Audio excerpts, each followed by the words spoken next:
So now that we've completed the X17 R2 review and the X15 R2 review, one of the biggest comments I get asked continually is, which laptop should I buy? Now, that is always going to be very difficult, and it's a difficult question for me to answer, so I thought I'd do a very quick comparison video tonight to show the two side by side so you can see the difference in size, but also try and discuss the reasons I think you should choose the X15 R2 or the X17 R2 to be your next laptop. So before we actually look at them side by side, what I want to first quickly discuss is the options that are available with both of these machines. So if you are buying these, the first thing you're going to want to consider is the actual prices. Now, if you spec these machines as equally as you can, there's literally about £200 in the UK difference between the two. As an example, if you buy the X17 R2 and you have the 12700H, a 3080 Ti with 32GB of RAM and the upgraded screen, you're looking at about £3,500 in the UK. That's a lot of money. And likewise, if you get the X15 R2, again with a 12700H, 3080 Ti, 32GB of RAM and a QHD screen, that's going to set you back £3,300 in the UK. So £200 difference, but what does that really get you? So let's start breaking it down, and firstly we're going to look at the size, because this is obviously one of the biggest difference between buying a 15-inch and a 17-inch laptop, because not only with these machines is there a big difference in the actual footprint of both these laptops, but also the thickness and the weight. So what I'm going to quickly do is we're going to put them side by side so that you can see the difference between these two laptops. Now, when people ask me, should I buy a 15 or a 17-inch laptop, the first thing I always say is, how are you going to use your laptop? Because that is a really important piece of information that I need to know. Because if you are going to be using the actual screen of the laptop itself regularly, I will usually recommend you go for the bigger laptop and get the 17-inch for that extra 2 inches of screen, which makes a big difference, especially if you're gaming. Now, we did a test a while ago where we put a 14-inch screen against a 17-inch screen with similar specs and did some gameplay footage. And in every situation, it was easier to play on that 17-inch screen. But what if you're not always going to be using the laptop screen? Maybe you want the laptop for portability, but you can be plugging into an external screen. In which case, I would often say, get this 15-inch. Because if you're going to be mobile with your laptop, this slim and light 15-inch is an incredible difference that you can be carrying around. And if you're carrying around a bag with a power pack and a mouse and a headset, sometimes you're going to want the lightest package you can and the slimmest and lightest package you can. And you can see straight away there what a difference there is between these two machines. The weight and the actual size makes a big difference between this X15 R2 and this X17 R2. So if you're going to be mobile, maybe you want to consider this X15 R2. If you're going to be using it from desk to desk, then maybe you want the power and that extra screen real estate of the 17. Now, before I quickly weigh both of these laptops, I want to also talk about the power packs, because that's another big consideration. With the 15-inch, no matter which one you buy, you're going to get the slim and light 240 watt power pack. And with the 17-inch, you're going to get a 330 watt power pack. Now, at least this year, Dell have redesigned the 330, and you can see it's a similar design as last year's 240 watt slim, but it is a bigger, it's like an upscaled version. So, but you can see straight away, there's quite a difference in size, as you'd expect, between the 330 and the 240 watts. Now, again, this can make a difference again when you're actually carrying it. But not only is the actual power pack smaller with a 240 watt, but the actual cable itself, being that it doesn't need to put as much power through it, is actually slimmer and easier to manage than the 330 watt.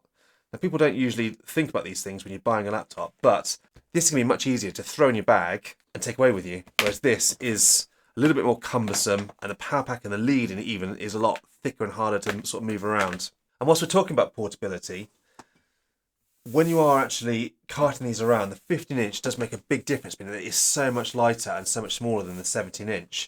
But you do still need to remember that these laptops, although the 15-inch is quite slim and light and smaller than the 17-inch, they are still longer than a lot of other 15-inch laptops, maybe like a razor blade, because you have the vent system which does stick out of the back.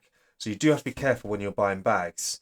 Now, the X15 R2 will fit into 17-inch bags with no problems, and it will fit into larger 15-inch bags.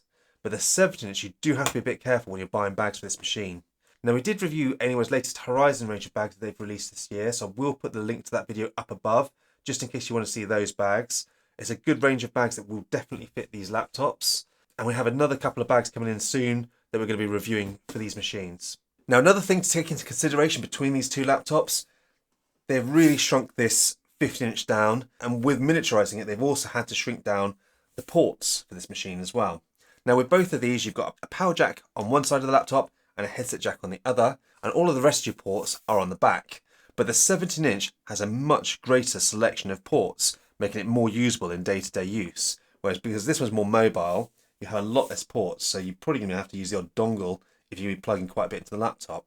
Now, whilst we're also talking about the disadvantages by shrinking a laptop down with this 15-inch, if we're looking at the internals, the biggest difference between the two, because there's not a lot you can do with these machines, but the 17-inch has two Gen 4 M.2 SSD slots.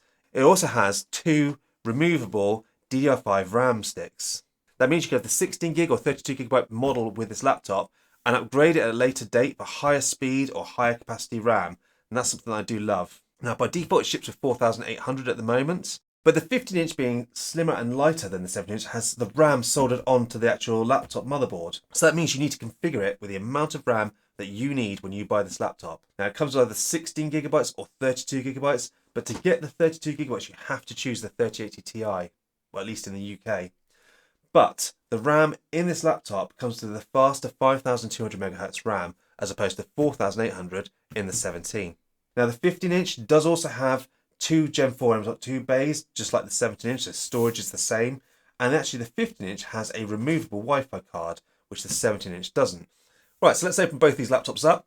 Now both these laptops open easily with one hand, as you just saw. They're both solid machines and they look almost identical. They've both got the same keyboards, and their layout is all the same and the colour scheme is all the same. Now if you do want to see the actual individual reviews for each of these machines, if you want more detail on the specs and the actual performances of each of these machines, I am going to put links to the original reviews in the description down below. Check those out. There's timestamps in there as well, so you can go to the sections that you want. But as you can see side by side, by opening them up, they do look very similar. This is just a shrunken down version of the 17-inch. Now they've done basically what they do with Macs, in that you get the same keyboard no matter which Alienware you buy. And in a way I do like that, because you can type on any Alienware, and then you can pick up your new Alienware down the line, and you're going to get exactly the same typing experience and feel and keyboard layout. Now, as you've seen in the reviews, you'll know I've moaned about the keyboard layout a little bit, and in the cursor keys, I don't like that. And you're stuck, no matter which one that you buy, you're going to get the same layout with no number pad, and the same cursor keys crushed into the keyboard. That's something that you will have to get used to if you want an Alienware. But the one difference between these two models, if you buy the X17, you do have the chance to choose the actual Cherry mechanical keyboard. It is a lovely keyboard, that Cherry mechanical keyboard. Now in the UK, the keyboard is about an extra £100 over the standard keyboard. And let's be honest, they are both amazing keyboards, but that Cherry mechanical, it is just something else. I mean, if you've used a mechanical keyboard, it's like a Cherry MX Blue, and it feels great to type on. So it's something that's unique to Alienware, and I can understand why a lot of people are going to be buying that. If you get the 15-inch, you're stuck with a standard chiclet keyboard, but this Alienware keyboard is an absolute joy to type on. Looking at the touchpads, you can see straight away that both these machines don't have the biggest touchpads in the world, but the 17-inch is significantly larger than the 15-inch touchpad. Now, as I said in the reviews, these touchpads, they work well, they're responsive, the gestures are good, they click well, but they're just not the biggest touchpads in the world. But being that these are gaming laptops, most people that use these laptops will probably be using an external mouse as well. I know I rarely use a touchpad on a gaming laptop. Now either side of the keyboards in these machines, you can see the speaker grills. The speakers sound like this. Okay, audio test, the 15 at 80%.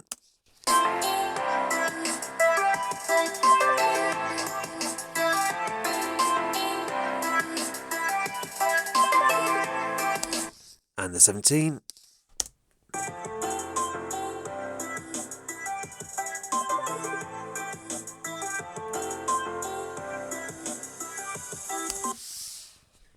And 100%.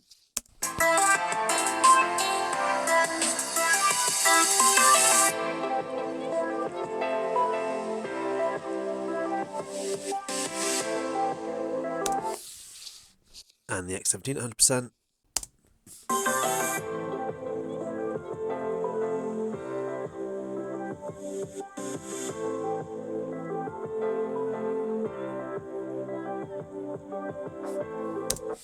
So there we have it.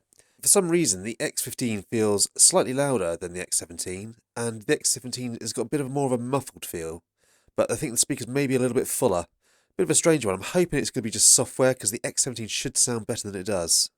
And with both these machines, up above, you've got a lot of venting. that let the air into these machines. So what you don't want to be doing is using these machines docked to a screen and then shutting the lids and running that way. They will throttle. The screens need to be open when you're using them. And lastly, we've got the Alienware power buttons in the same place on both these machines. So honestly, if you look at either of these, the fact that this 15 inches smaller is the only real difference when you're looking at them. That isn't until we get to the screens. Now, my biggest gripe when I reviewed the X17 R2 is the fact that at the moment, you have a choice of two screens.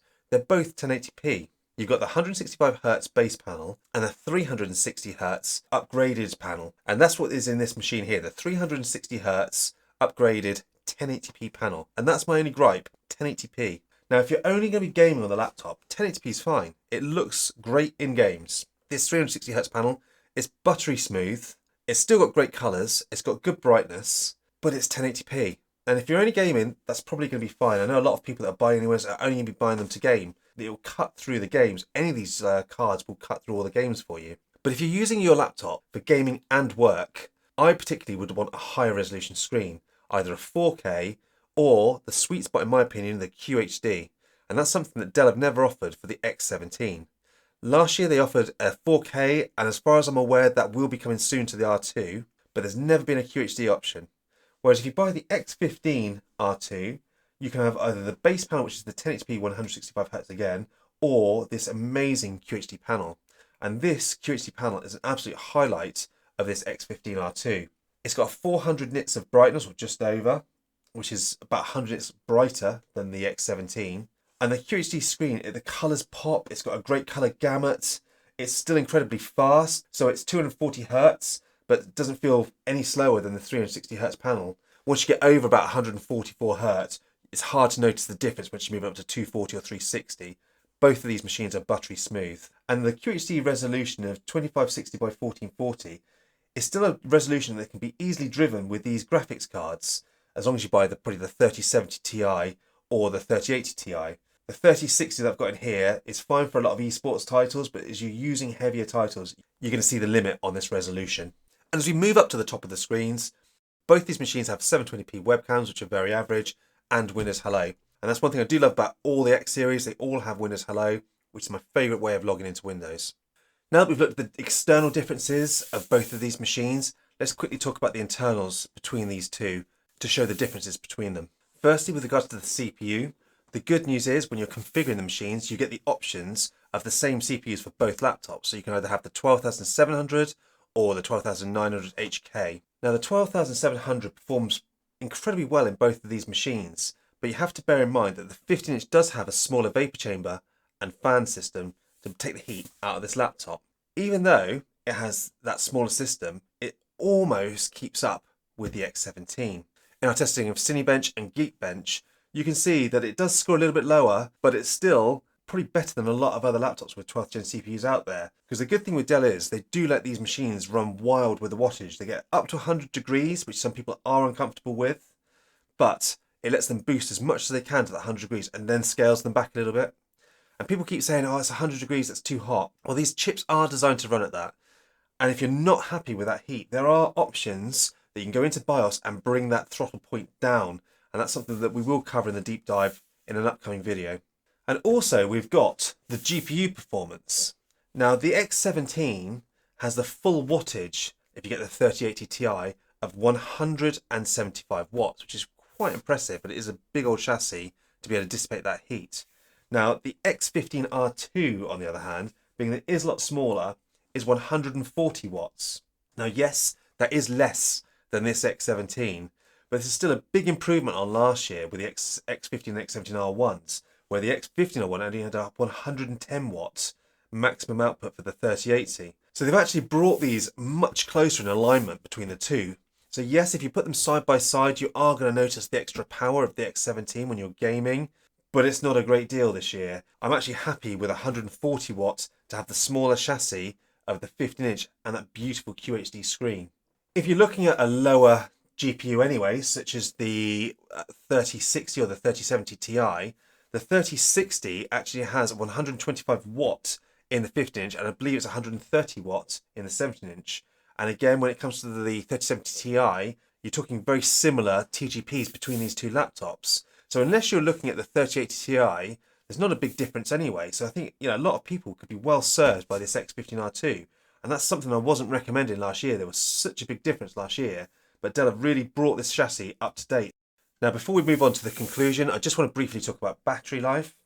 Now, this is one area where the X15 has disappointed me this year, and I think a lot of that is due to the QHD screen. When I ran the battery test between these two laptops, the X17 scored just under 5 hours with either the base panel or the 360Hz panel, which I was quite impressed with for a 17-inch gaming laptop.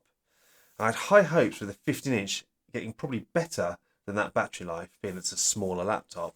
But I'm assuming because it has this QHD panel, the battery life is much worse in this laptop. I got only just over 4 hours of battery life, and they were both at 200 nits. It was nothing to do with the brightness. So just over 4 hours on the 15 and just under 5 hours on the 17-inch. Neither of these numbers are great, but I had hoped the 15-inch being a portable laptop, they'd focus more on the battery life. And also, both of these laptops can be used with USB-C chargers or power banks. So in a pinch, you can probably keep working if you are working on your laptop, not gaming. So let's just go straight to the conclusion. Now, I've been incredibly impressed with both of these machines this year. The CPU performance is out of this world. But when they introduced the X17 R1 and X15 R1 last year, the X17 R1 was a new design. It came out of nowhere. It absolutely blew me away. Whereas the X15 R1 was a bit lackluster. The performance was so far behind the X17, it made a big difference which model you bought. So I would have easily recommended the X17 to everybody last year. You had the 1080p and the 4K options, and again I would have liked the QHD, but at least that 4K was there. Now rolling into 2022 with these R2 versions, again, love these models. Their performance is fantastic. The CPU performance with these 12th gen is out of this world. It's such an increase over 11th gen. It's just incredible, but you're paying a massive price increase to get that. The TI graphics cards are a bit of a letdown, to be honest. There's not much difference over last year's. So if all you're interested in graphics performance and there's a lot of money to be saved by getting the R1, you should certainly consider that. But my biggest disappointment is with the X17, there wasn't enough improvements this year other than the CPU. We've lost the RGB touchpads on the 3080 models. That's a real shame. There's still no QHD option. And at the moment, as of filming this review, they still haven't even brought the 4K out. Now with the 15-inch, on the other hand, there's been a lot of improvements on this model over the R1. Not only would you get a much higher TGP than we got with the R1, bringing it much closer in performance to the actual X17. The fan noise is much better on this year's than it is on the R1's. And the CPU performance, not only is it impressive having these 12th gen CPUs, which are incredible and not far behind the X17 version as well, but the R1 throttled the CPU back a lot harder than this R2 does. So overall, this R2 package is a much bigger upgrade over that R1 from last year. So yes, it's more expensive than the R1, but I can kind of justify it with the R2. That's much harder, I can say, with the X17 R1 to R2. So choosing a laptop this year is a much more difficult decision for me because the QHD screen on this laptop is absolutely incredible. And the 1080p on the 17-inch, although good for a 1080p panel, is very dated for a 2022 laptop. And I would have loved to have seen a QHD option at least. But me personally, if I'm spending this much money on a laptop, I want to game, I want to work, and I want a screen that looks absolutely incredible. And this QHD screen looks incredible. So if I'm choosing this year between these two laptops, I have to be honest, and this is rare that I would say this, I would actually choose the X15 R2. Now normally I would always go for the 7-inch laptop, but having used both of these together, and the experience has been much better for me for the R2. Now, I never thought I'd ever hear myself saying that, so I am surprised myself. But please let me know what you think. What do you think between these two laptops? Would you consider the 15-inch just for the better screen and the portability? Or do you think 17-inch is always the way to go on a gaming laptop? I'd love to hear your thoughts. Pop them in the comment section down below and I will get back to you. And as always, thanks for watching.